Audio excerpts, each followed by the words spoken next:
Alright, so we're going to be doing an inspection, a pre-start inspection on an EWP. First things first, you want to make sure that you don't have any hydraulic leaks from the hydraulic lines, no leaks from the hydraulic rams.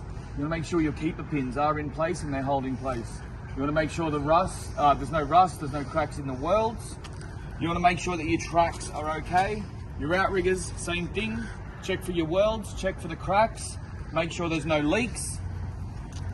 Data plate. If you don't have a data plate, you don't know what your limitations are, therefore you can't use the machine.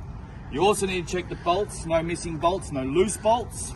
More keeper pins, hydraulic rams, they're across the whole machine. You need to check every side for these ones. Make sure your tracks are okay. You do have engine fuel here, also have engine oil down here, and over here we have a battery. You can't get to the battery, but it is there. Now again, there are hydraulic lines everywhere and keeper pins the whole way along this boom, so you need to check everywhere. So you're coming around this side, again, check your rams just to be sure, make sure you haven't missed anything. It's a good idea to check for the stickers as well, that would indicate a danger zone. We also have more engine oil over here. We also have more outriggers, so again, you're checking the welds and make sure there's no cracks. You don't want to see any flaking paint, something that would indicate damage. You're also going to check your bolts on this side, again, checking everywhere.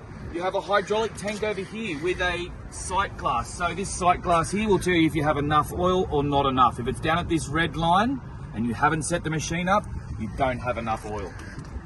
Again, outriggers, checking to see the welds are okay, there's no rust on it, all the pins are in place and there's nothing that shouldn't be there.